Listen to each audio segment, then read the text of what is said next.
Greetings, everyone. It is not very often that we are given this opportunity to look back in our lives as this mile marker of, wow, when this happened, my life changed forever. And we're presented with opportunities like that this week in abundance. There's huge shifts going on, and we're no strangers to the changes that we're all experiencing. For this week's Divinely Guided Rune reading, there's a huge shift of Uranus and Gemini and that 7-7 portal on the same exact day, everyone. So there's a whole bunch of other astrological information that goes along with this week's Divinely Guided Rune reading, so please check that description box down below. Otherwise, you're missing out on so much information that I just cannot cover during these rune readings. All right, so without further ado, let's jump right on into your Divinely Guided Rune reading. Woo! Greetings, Capricorn, and welcome to your Divinely Guided Rune reading here for the week. Let's jump right on in and grab your rune for the energetic past. A little dusty there. Right now, for your energetic past, we have Dagas. Dagas is the rune of clarity, a metamorphosis from night into day. Dagas literally means day. This is that infinite wisdom, that aha moment, that clarity of the hourglass tipped on its side, that moment outside of time. This is also looking like that butterfly emerging from a chrysalis. One of the most beautiful runes. This is like Temperance card in tarot. This is true transmutation type of energy. So whatever you've been experiencing here, Capricorn, you've been going through this shift where you know that you will never be the same again. What is in your energetic now? It's Odin's rune. Okay, so Odin's rune is a lot like that patch. It's indicative of the patch over Odin's eye. That is like something that you're already aware of, really, or something that is being hidden from you. So we will get a rune of clarity from the Lapis Lazuli rune set here at the very end. Incidentally, these sets are all for sale at youressentialpractice.com. And right at the very end here at the upcoming energies, we have this beautiful pilgrimage. So from this, maybe something you already know. I venture to guess, Capricorn, with you, it's something that you already know. You like to figure things out. You like to be stable. You like to figure things out. And here, I think you have this beautiful pilgrimage energy. This is Ewas, the horse rune. It's like man's best friend back in the day, right? An energetic source that's proven itself to you through many instances. So this could be an energetic source that's also witnessed your transformation and showing up for you here in your future. Or this could be you just going on a trip, on a pilgrimage to like a spiritually recharging place like Machu Picchu or Stonehenge, or just some place that you will enjoy, like a vacation, or to like a mountain or a river, or meditating under a tree. Taking what resonates here, Capricorn, leaving what doesn't. Let's continue into your energetic influences of the now. For your energetic influences of the now, we have Algies. Algies is the elk rune. And with Algies, the elk rune here, this is very grounded energy. Remember, whenever we have these lines that go straight down on the runes, that's very grounded, very stable energy. And the antlers of the elk rune here are your divine connection. They're your built-in divine defense.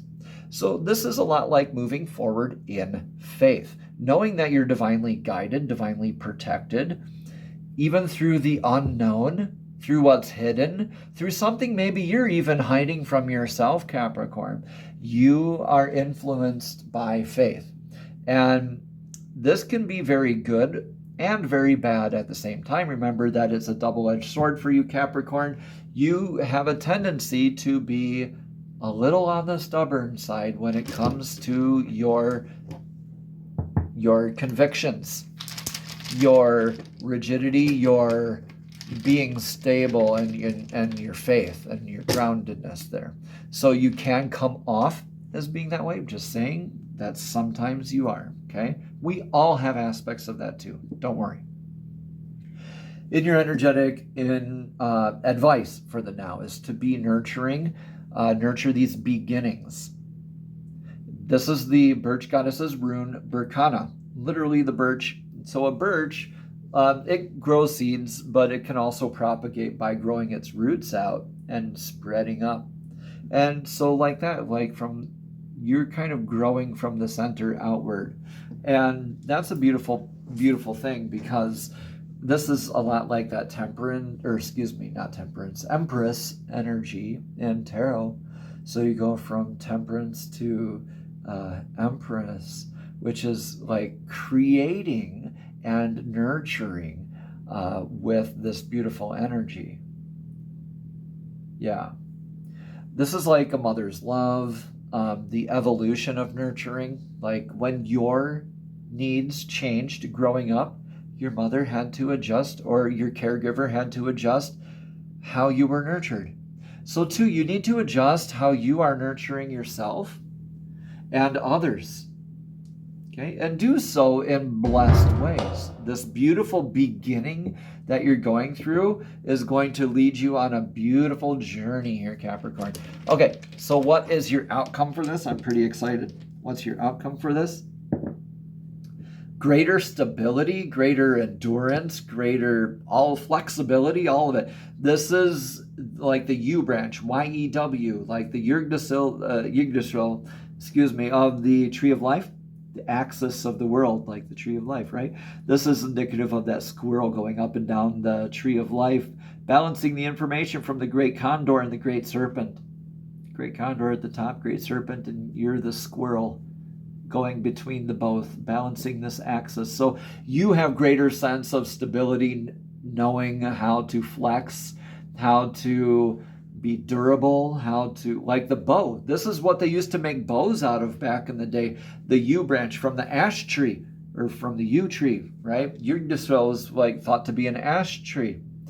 Very knotty and very tough, very durable wood, making it successful, killing shots over and over again like a bow would have to for defense, hunting, whatever.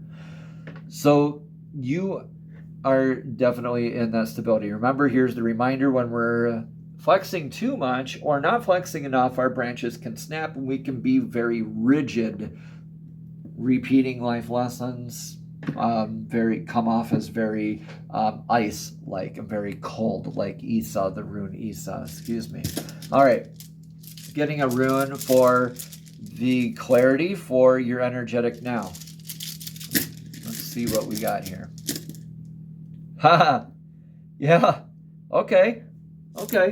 So that's why. Okay. That's why you got that rune there, because it needed to be here. You really need to nurture yourself. Yeah, you're being called to get into this beginning already, Capricorn. And use this portal to do it. Use this transformative Uranus and Gemini energy to really buck the system and challenge ways that you nurture yourself and move on from whatever this change was in the past. You don't even have to consider that anymore. This is all, it doesn't define you, but it's helping shape you into who you are. But you get that blessed out of all that nurturing in the beginning, going ahead and starting to get that foot out the door, right? You get more stability, more endurance out of it, more toughness, really. You're just kind of walking around out there like a tank, Capricorn. I love it. Okay. Love it. Okay. Along with that walking around like a tank kind of energy, we work on our root chakra. We have the chakra tokens back this week. Yes. This is 396 Hertz solfeggio frequency with the color red. So the root chakra is the first chakra. It's located at the base of the spine. The chakra is associated with survival, safety, and security.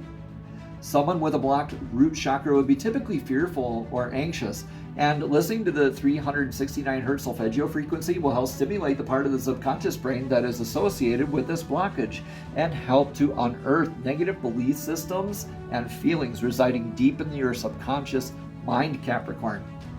When your root chakra is unblocked, you should feel more secure and connected to your body and grounded. More stable, right? More in your faith in healthy ways, right? Let's go over that mudra and the mantra. The mantra is Lam. Here's the mudra. The mudra, we're tucking in the pinky and the ring fingers. We're leaving the pointer or the middle finger out, and the pointer and the thumb get connected with the unbreakable chain. So it looks kind of like this.